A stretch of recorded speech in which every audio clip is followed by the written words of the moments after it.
Welcome to Real Estate 360, an informative and engaging hour discussing everything you need to know about the world of real estate. Your host, Tom K. Wilson, will provide you with insight and guidance on how to buy, sell, finance, and invest in real estate. He also offers real estate tax management strategies, new construction advice, home improvement tips, and much, much more.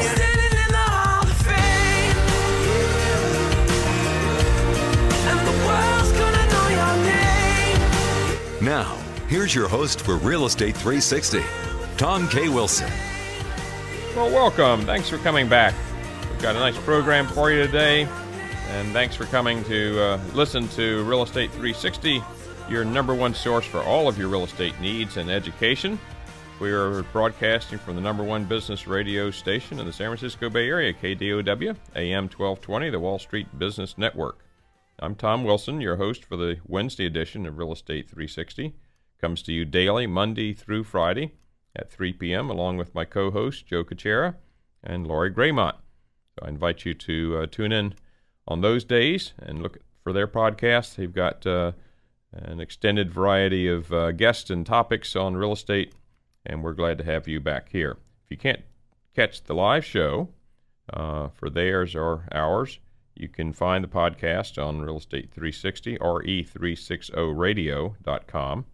And you can find my programs on tomwilsonproperties.com, or you can go on iTunes and look under Wilson Investment Properties. Again, my podcasts are on tomwilsonproperties.com or on iTunes, and you can find all of them on re360radio.com. We have a number of reports that you can ask for if they're of interest to you. Again, going to tomwilsonproperties.com, we have a report on macroeconomics and real estate, where it's going and what you should do about it. You have another report on high tech to the heart of Texas. It goes through the methodology of how I selected the best metro for my goals and needs, and the best products to invest in. So that's a 19-page report with lots of data and graphs reflecting the always engineer in me. And we certainly also would love for you to sign up for our newsletter. We have a weekly newsletter that's an economic report on what's going on in the economy as it relates to real estate.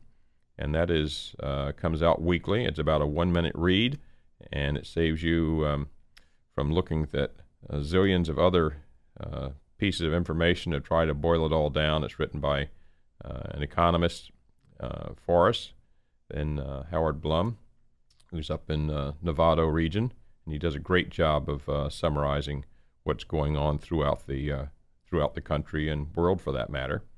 So I encourage you to sign up for that. That comes weekly, and also please go to our website and send us in your questions and topics that you'd like to hear us cover here on the program. Recently we've had Michael Sheldon, who was doing a interview with him about the appraisal process. Michael is an appraiser in Dallas, Texas. He called in on our last program, and we had lots of background and information about how the appraisal process works, which is such a critical element of any real estate transaction. And before that, we had Russell Gray, co-host of the Real Estate Guys, talking to us about macroeconomics and real estate. And tune into them. And again, we have a written report that you can read, which is basically a lot of the information we got from the Summit at Sea cruise that we took with the Real Estate Guys in March. And you should take a look at signing up for that for next year. That's a wonderful 8-day event with top instructors that give you just a wonderful in-depth look at all aspects and various topics on real estate. It's a wonderful program, and encourage you to consider that. Our good friends over at the Real Estate Guys, who also broadcast here at KDOW, the Wall Street Business Network and top business radio station in the Bay Area.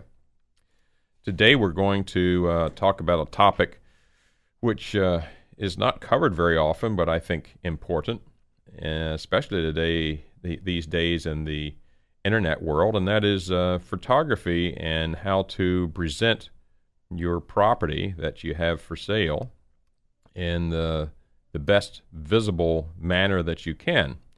So, of course, in traditional market times, someone's looking for real estate, they drive around neighborhoods, and the real estate agent would take them around. And maybe you had a book to look at to look at the stats. Today, the percentage of people who find their real estate that they want to purchase online is of course, extremely high.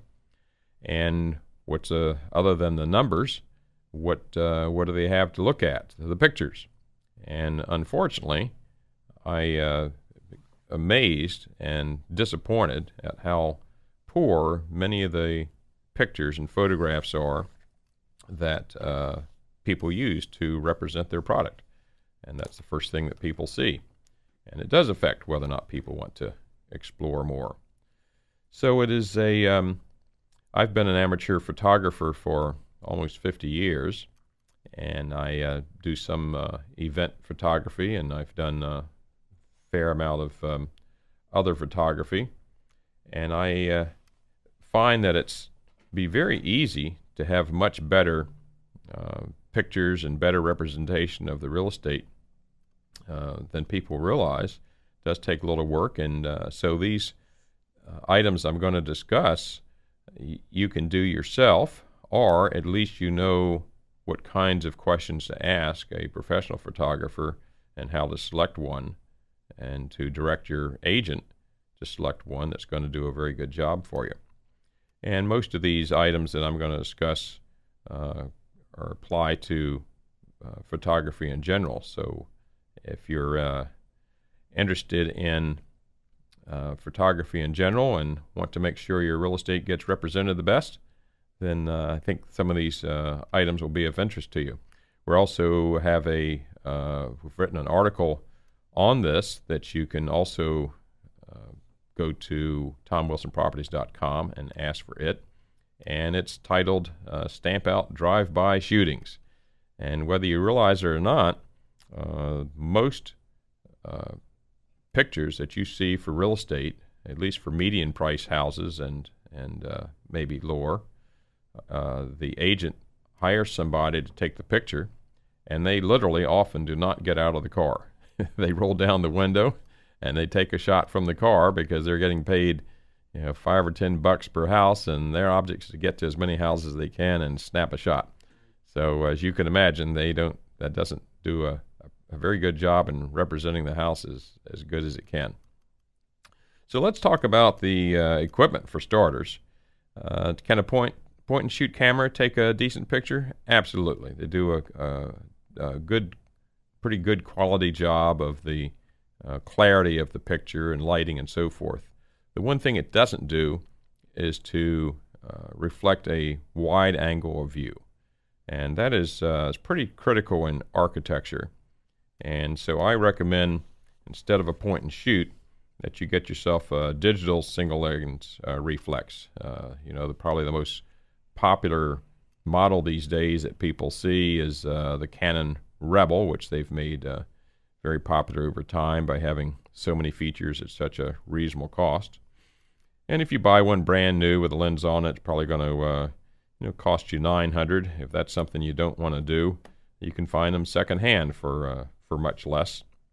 Probably get entry level for $300, $400, which of course a lot of point and shoots these days cost as well. So you certainly want to start with a digital reflex camera. And what does it do for you? It does a couple of things. One is, what you see is what you get, because you're actually, when you look through the viewfinder, or if you look at the LCD screen, and they all allow you to toggle back and forth. I still like looking out through the viewfinder because it blocks out the light around you. It doesn't, you don't have a screen that's washing out the sun. It's and it's you can hold it more steadily by looking through the viewfinder. So what it does is to actually, that view is coming through the actual lens that takes the picture. And so what it happens is that as you're looking through the viewfinder, you see in frame what you want to take a picture of. When you push the shutter, a mirror pops up, so that then that light goes onto the sensor, and then the mirror pops back down. It does it so quickly you may not even realize that's what's happening. That's one major feature of a single lens reflex camera. And number two, it allows you to change lenses. Let you put on a lens to have wide angle or telephoto, and that's the only kind of camera that really lets you do that. And you don't have to get them all at once. You can let that build up with time. But today these zooms are pretty clear. You can get a wide range zoom that covers a pretty good range, and the clarity is great. Years ago, zoom lenses were considered to be significantly inferior in quality, and so you'd see the amateur photographer or pro carrying around this heavy bag with lots of lenses in it and changing them out. Nowadays, you can get a zoom lens that covers 90% of your needs, and in fact, the Rebel comes with it. However, I like a pretty wide range. I want, with my main lens, I want something that's going to go from 18 to 200. So in terms of old 35 millimeter cameras, that's more like 28 millimeter to 300. So you certainly want to get a single lens reflex. Any brand out there is perfectly fine. I think all of the major brands you find, whether it be Nikon or Canon and others, are going to do a perfectly okay job for you. And you can go get them online, or you can go down to Costco or any place and camera store and get a very good value camera. So that's what you want to start with. And the other thing that camera allows you to do is to trigger different lighting, put a flash on it. You can put different kinds of filters on it, and we'll get to that when we come back after the break. But that's pretty very important to get your fundamental camera good, and it doesn't cost you as much as many people think it does. And then you'll have that camera to use for other things that you want to do, which is very good, a much better quality than what a small point and shoot. These days, I think most people use their camera for or their smartphone for their point and shoot. And then if you want to take really good pictures, then have your DSLR along, and also it'll do video for you as well. So when we come back, we're going to talk about the lenses, polarizers, how to set up and stage it, and we'll be back with you in just a couple of moments to discuss more about photography in general and of real estate. This is Tom Wilson on KDOW 1220 AM. For more information on today's program, visit RE360radio.com. That's RE360radio.com.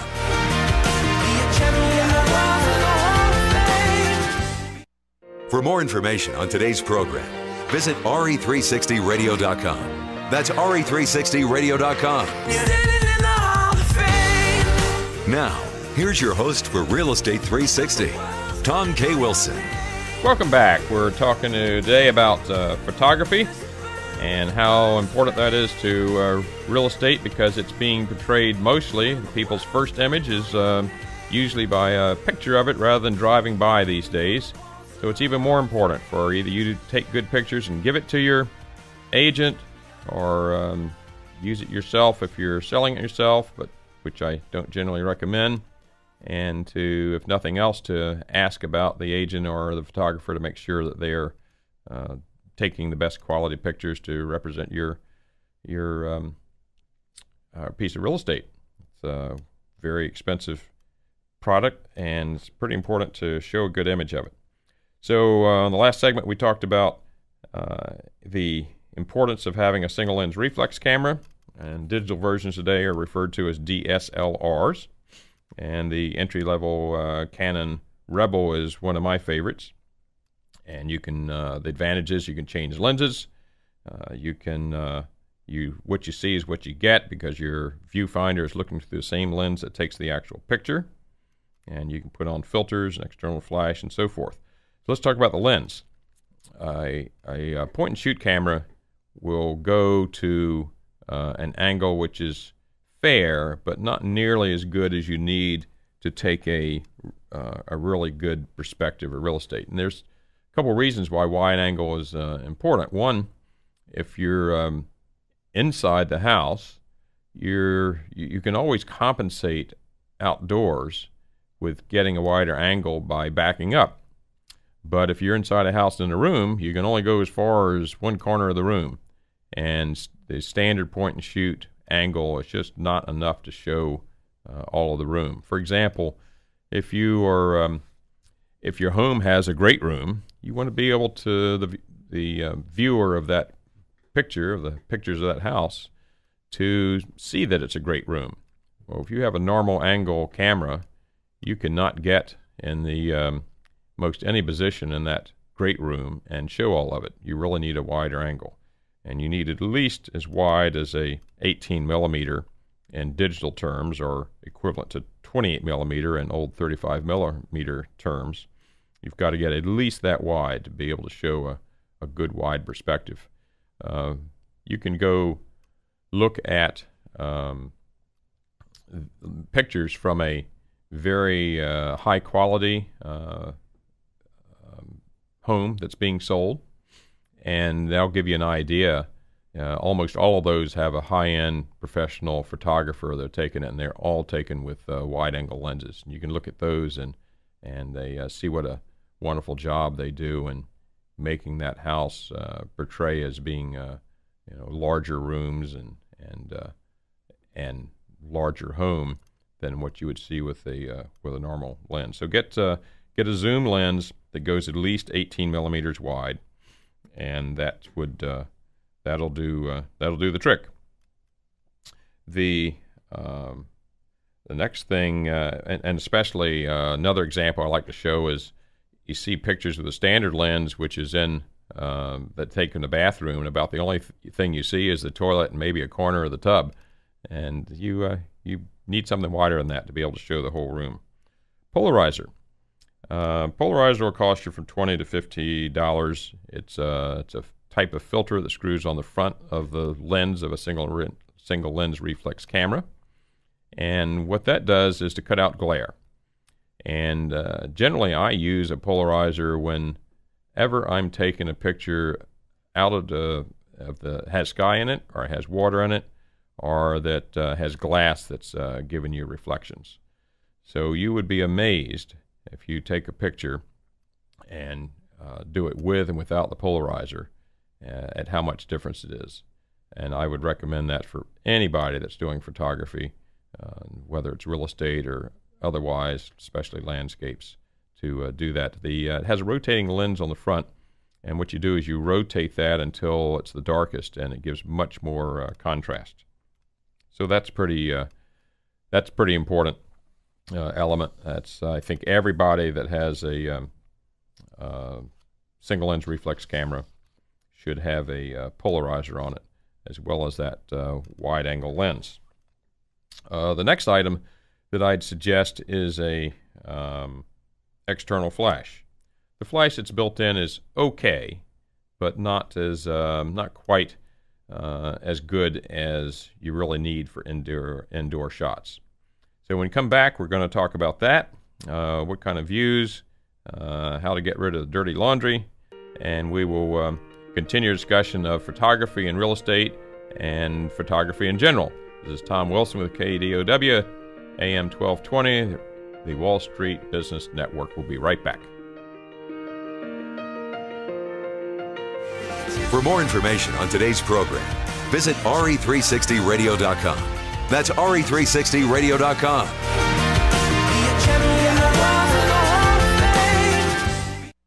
For more information on today's program, visit RE360radio.com. That's RE360radio.com. Now, here's your host for Real Estate 360, Tom K. Wilson. Welcome back. We're talking today about the subject of photography, and I it's certainly, I'm covering it because so many real estate pictures that I see are so poor, and I want to make sure that you either take good pictures to give to your agent or that you ask the right questions to make sure you've got someone that's taking the right pictures, because it's the first thing that people see most of the time since they're shopping on the internet, and you want to leave a good image. You've got a very high, one of the most expensive products you'll ever sell, and you want to make sure that people get a good first impression. So I suggested that you have a digital single lens reflex camera like a Canon Rebel, that you have a wide angle lens which goes to at least 18 millimeter, which is wider than any point and shoot will do for you, and that you have a polarizer.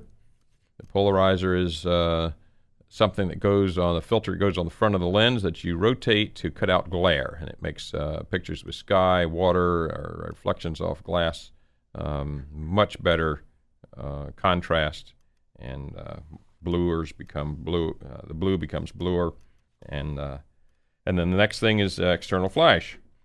So I would suggest that you have a flash that you have. Most of them will slip on that little metal thing on the top of your camera. It's called a hot shoe, and it'll go off automatically when you flash when you go put the camera on flash. And you can vary the angle of that flash so it can be up at the ceiling and spread out the light so you don't have bright spots and dark spots, and it fills the room better. And you can, many of those flashes you can also set off at some other place in the room, and the camera will trigger it. When it goes, it'll trigger that flash somewhere else, and you can have a combination of the one on the camera and the external flash, and they will fill the room really well. I just think about a picture of a room that has a kind of bright in the middle and dark on the sides. It doesn't feel like in the picture that that's as large a room as one that's well lit from corner to corner. So that's out of all the things I've mentioned, that's probably maybe the least critical, but it's not very expensive, and it's a very nice addition. Now, if you hire a really professional photographer to do this, hopefully all of them will have all of those elements and be doing it, but not necessarily. But that's certainly an acceptable route to go. But there's nothing wrong with taking the pictures yourself, sorting through, and then handing those over to your agent and say, these are the ones I want to represent my house. So what about views? You want to be very careful with what views you have. You want to just remember that often this potential buyer is looking for the first time at your portfolio of pictures that are online. And if you have things that help sell the product, like a local park, the entrance to that development that has a nice landscaped entry or gate, all of those pictures are valuable. Show many different angles, show neighbors' homes that are nice looking homes, shot of the street. All of those things are valuable. And get a little artistically creative. Take a picture through the arch going over the front gate and so forth. And make sure you have no dirty laundry. Go make sure that trash can's out of the way. Make sure the toilet lid is closed. Cut the grass. Request or pay the resident, if it's being rented, to straighten up before you arrive, and angle your shot to exclude the power pole, the dead bush that's there, so forth. So when we come back, we'll give you a couple more tips about that, about the photography, and then we'll also have some of our listeners' questions. So we'll be back in just a moment with more on KDOW 1220 AM. This is Tom Wilson with the Real Estate 360 program for Wednesday. For more information on today's program, visit RE360radio.com. That's RE360radio.com.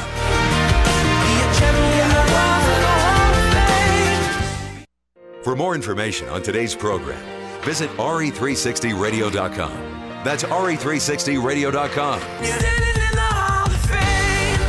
Now, here's your host for Real Estate 360, Tom K. Wilson.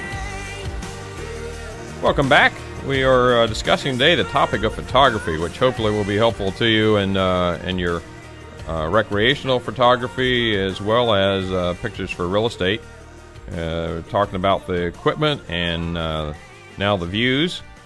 So when you take pictures of your real estate product or house that you want to sell, make sure, and of course this is true, some of this applies even if someone else is taking the pictures, to make sure all the dirty laundry is put away.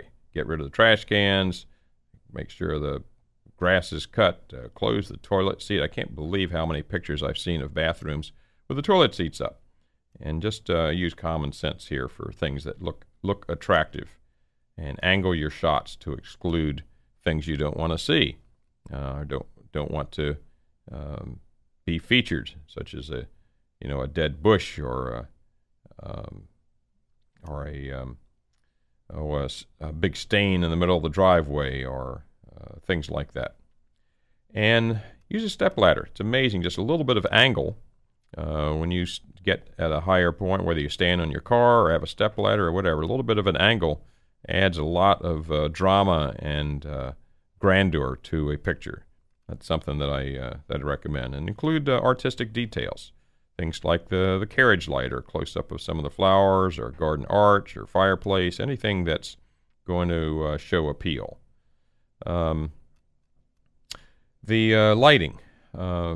Make sure you pay attention to the time of the day and the lighting. For example, if the front of the house is facing west, don't take your picture of that in the morning. You want to take it when it's nice and lit up. If it's sometimes even cumulus clouds can be nice. They can show some artistic interest, but certainly you don't want to take your picture on a fully cloudy day. The lighting is certainly important, and that means that you may want to take pictures at different times of the day. The backyard when the light's on that side, and the front yard, the front of the house, when the lighting's on that side. So I think it's very, very valuable to think in terms of your buyer.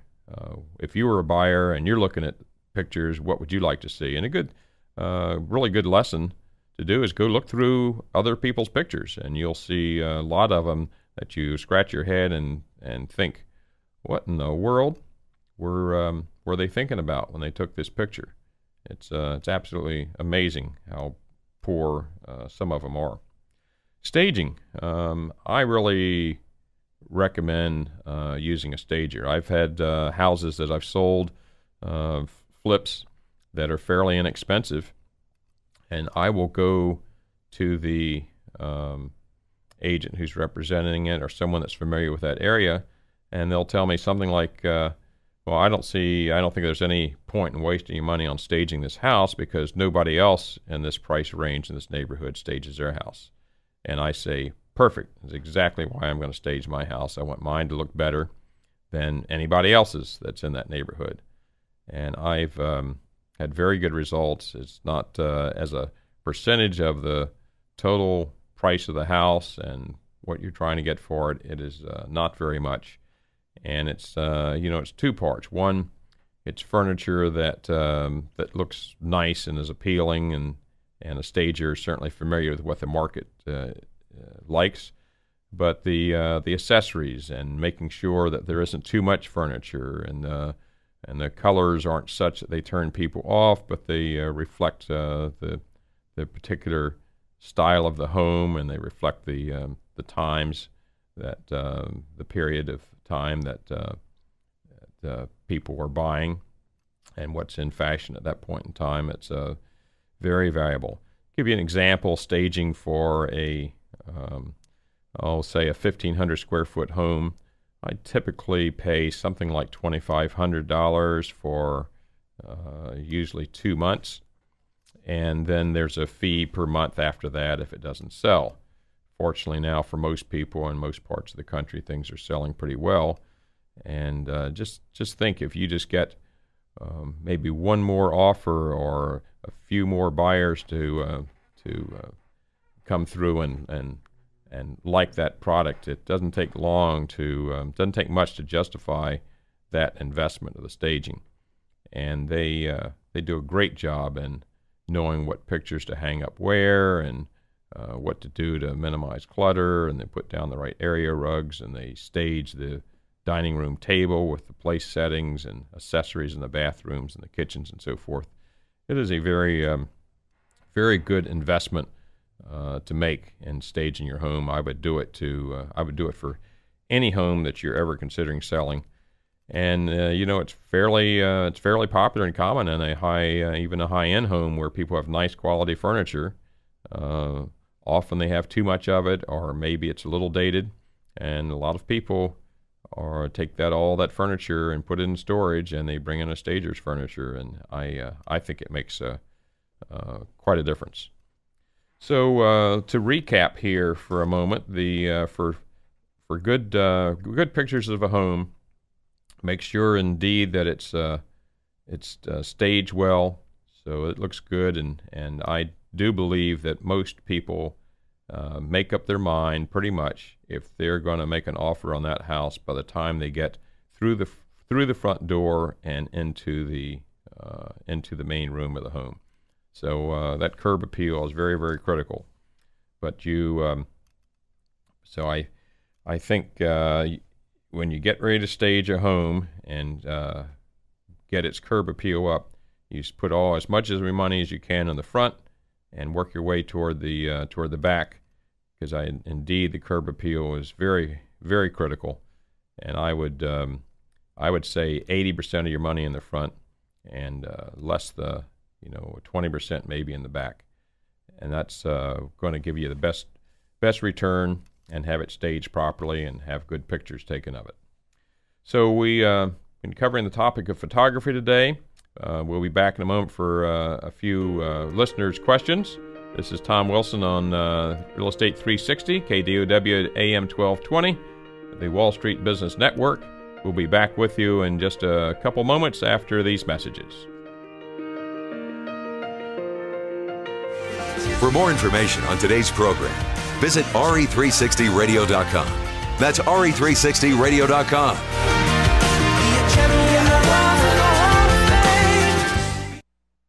For more information on today's program, visit RE360radio.com. That's RE360radio.com.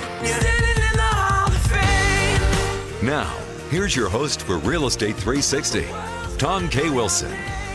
Welcome back. Today our main topic is photography, which hopefully you've had some tips that will help you in all of your photography, but how important it is also to real estate, where most people see your home for the first time on the market through the internet with a portfolio set of pictures. And if your pictures look better than somebody else's and the price is in the right range, you are more likely to get somebody to come look at it, which is what you really want to have happen. So a little recap is you want to get yourself or make sure the photographer is using a digital single lens reflex camera, like a Canon Rebel. You want to make sure it has a wide angle lens. It's going at least 18 millimeters or wider. You want to have a polarizer on the camera so that you can cut out the glare and increase the contrast when you have sky or water in the picture. And if you have things like glass that are showing reflections, that can cut out those reflections, and they are not very expensive. And an external flash will help you fill up the room. And also, when you go to take pictures on the interior, make sure all the lights are on. Turn on all the lights. If there's a decent view outside, open up the blinds, let the sun come in. Sometimes it can create a problem if you have too much of a contrast. You might have to adjust or play with that. But make sure all the lights are on, and make sure that your camera is not aimed at a light source. But flood that room with light. Light makes people feel uplifted, makes the room look larger, and that's where an external flash comes in as well. So those are some of the tips we have about photography. Make sure that you don't show dirty laundry. i.e. put away your trash cans and make sure the grass is cut and the places, the views don't show something that isn't appealing, like maybe a dead bush or something. Make sure your lighting is such that you have the sun is in the right direction. You want it to be on the building, so make sure it's on the front of the building when you take that picture and on the back of the building when you take that. And staging. Make sure your home is staged. And I recommend always getting a stager, and that's a popular topic. And next week we're going to have someone with us that helps walk through what's important in staging a home, how you do that so your home has maximum appeal. We have several reports that you can write in, or rather go on the website and ask for. Go to TomWilsonProperties.com, and you can ask for a report on photography. It's entitled Stamp Out Drive-By Shootings. You can ask for a report on the macroeconomics and real estate. We have a report on high tech to the heart of Texas, how to select the best metro and the best product to invest in. We have a newsletter you can ask, which is the economics in the country and real estate. And that's a weekly one and 1 minute read that's written by a prominent economist. And those are all things that you can ask for. And we have, please let us know your questions. What topics would you like to hear on the program? So thanks very much for being with us. We look forward to you joining us next time. And here on KDOW AM 1220, the Wall Street Business Network with the Real Estate 360. Remember, we're on Monday through Friday. Come listen to us every day. And with the co-hosts John Kuchera and Laurie Graymont. Remember, the only thing that matters is what you do next. You've been listening to Real Estate 360 on AM 1220 KDOW. For more information on today's program, visit re360radio.com. That's re360radio.com. AM 1220 KDOW.